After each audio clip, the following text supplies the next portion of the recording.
Let's talk wheat. It's a food that's been at the center of our diets for centuries, yet today it's suddenly under fire. Lately, bread's been branded a villain. Everywhere you look, it's go gluten-free, or wheat is making you sick. Social media, magazines, and even your favorite influencers are quick to point the finger at wheat, making it seem like the root of all dietary evil. But for thousands of years, wheat's been a staple, fueling cultures worldwide. From fluffy naan in India to crusty baguettes in France, wheat has shaped cuisines and traditions across continents. So, what's changed? Is wheat really the enemy, or just the latest food trend scapegoat? Are we blaming wheat for problems it didn't cause, or is there something new we should know about? The truth is, for most people, wheat isn't poison. It's a source of energy, fiber, and nutrients. It provides essential vitamins and minerals, and for many, it's a key part of a balanced diet. Demonizing all wheat is like blaming all TV for one bad show. Just because some people have issues with wheat doesn't mean it's bad for everyone. Let's dig into the facts, not the headlines, and see if wheat deserves its bad rap. We'll separate science from scare tactics and look at what the research really says. By the end, you'll know if bread belongs on your plate or if it's time to pass. Let's get to the bottom of the wheat debate together.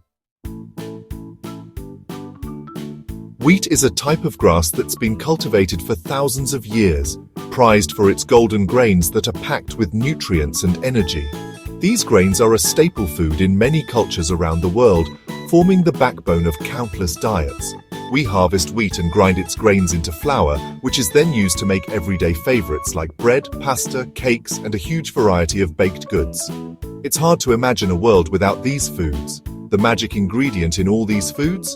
Gluten. Gluten is a special protein found in wheat and some other grains. It's what gives bread dough its stretchy, elastic texture and that satisfying chew we love in a fresh loaf.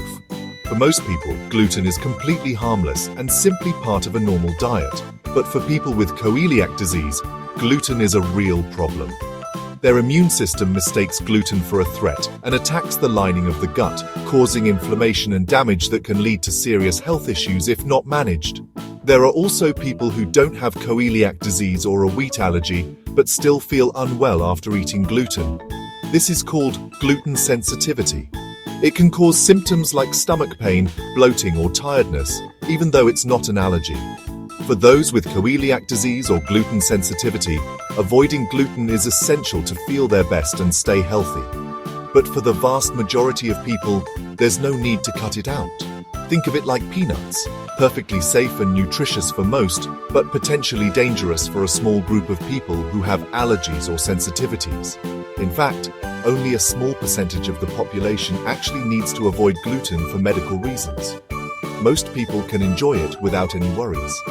So for everyone else, gluten is just a natural protein that helps make our favorite foods delicious, fluffy, and satisfying. Some say today's wheat is a Frankengrain, genetically altered and packed with more gluten. In reality, wheat's changed mostly through traditional breeding for better harvests, not sinister science. Studies show gluten levels haven't dramatically increased. The real changes? Farming methods and food processing, not the wheat itself. If you're worried about chemicals, choose organic. The super wheat health scare is mostly myth. The real issue isn't wheat itself, but how we process and eat it in our daily lives. Wheat has been a staple food for thousands of years, nourishing generations across the world. But the way we handle wheat today is very different from how our ancestors did. Whole wheat uses all parts of the grain, bran, germ, and endosperm, so you get fiber, vitamins, minerals, and healthy plant compounds. These nutrients work together to support digestion, boost energy, and keep you feeling full for longer. White flour, on the other hand, strips away most of the good stuff, leaving just the starchy endosperm. That means you get quick energy, but very little nutrition. Most of the fiber, vitamins, and minerals are lost in the process. Highly processed wheat foods, like white bread, sugary cereals, and many snack foods, are the real culprits behind the health concerns. They can spike your blood sugar and leave you feeling hungry soon after. Instead, choose wholemeal bread, whole wheat pasta, oats, and barley.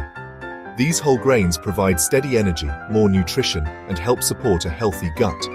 They're delicious, versatile, and easy to add to your meals. Of course, everyone's body is different. If eating wheat makes you feel uncomfortable or unwell, it's important to listen to your body and talk to a doctor or nutrition expert for advice. But if you don't have any issues, there's no need to avoid wheat. Enjoy it in its whole form and make it part of a balanced, varied diet. Remember, eat balanced meals, cook from scratch when you can, and don't fall for the hype or myths about wheat. Focus on real wholesome foods. After all, food is for enjoying, especially a good slice of bread shared with friends or family.